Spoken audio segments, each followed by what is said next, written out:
Joining us now, former Secretary of State Hillary Clinton. Next week, the Clinton Global Initiative returns for the first time since 2016, convening global leaders for conversations about the world's most pressing challenges. And do we have so many, Joe? Well, Madam Secretary, thank you so much for being with us.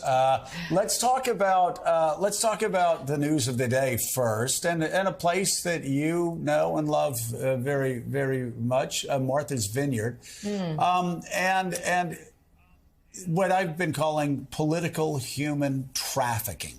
Taking advantage of migrants who are already suffering, who are trying to figure out the best way forward, who are fleeing terrible situations, being used as political props to own the libs, and being treated horribly. And they wind up actually in a place like Martha's Vineyard. And what happens? The doors of the churches fly open. The doors of the community halls fly open.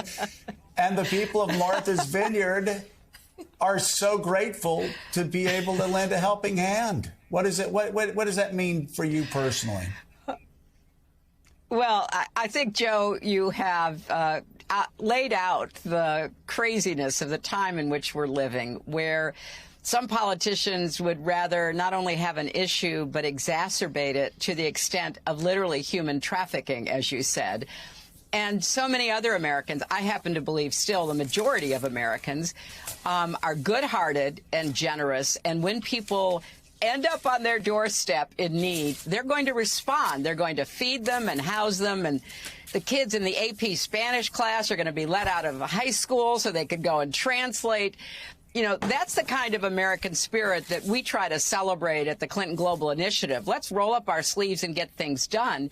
Because, Joe, it is so clear that despite efforts, and when I was in the Senate, I think probably when you were in Congress, there was a lot of talk about immigration reform, and we kept trying to get close. And in fact, the Senate, when I was there, we passed a bill to actually deal with this. Nobody wants open borders who has any idea of how governments and countries work, but nobody wants inhumane, terrible treatment of human beings either. And what we should have been doing is to come together to reform, change, and better fund the system by which we deal with these issues. But some people, like the governor of Texas, would rather have an issue than be part of a solution. Yeah, and we've also this morning told the story of somebody else traveling 1,000 miles, really against their will. Oh, my God. A woman in Louisiana who found out her fetus doesn't have a skull. Fetus doesn't have a skull. And the doctors were afraid to operate because of the charges that they would face.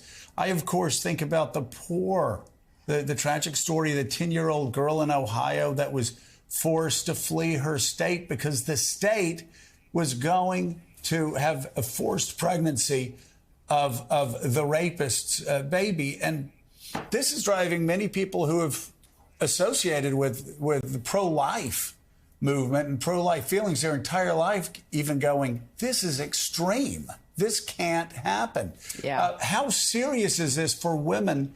And let's just say, and people who love women and their girls, to no longer have any control as a family over what happens?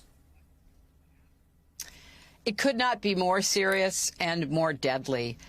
I have been saying ever since really the draft opinion was made public, but certainly since the decision, that a very small minority is going to keep pushing this to the extreme, and now we're seeing it, where doctors are intimidated that if they practice their profession, if they do no harm by saving a mother's life, by ending a totally unviable pregnancy, they could go to jail. This is dystopian. This is the Handmaid's Tale writ large. And that is why you're seeing so many women register to vote, some for the first time, and so many young people. And we saw what happened in the special election in New York. We saw what happened with the referendum in Kansas and the congressional election in Alaska. you know, pro-life means you honor life, and that includes the life of the mother. And it includes absolutely making decisions that are in the best interests of women. And so I think this election, this midterm election, is going to have a lot of energy from women and men who don't want the government, don't want politicians like Abbott or someone else coming into their lives, into the intimacy of their relationship and telling them that they have to carry a child to term that is forced birth, regardless of the circumstances. So it's a terrible thing. I fear women are going to be harmed and even, unfortunately, die because of this terrible decision. But let's do what we can to prevent it from causing more harm by voting out people who think they should have control over our lives.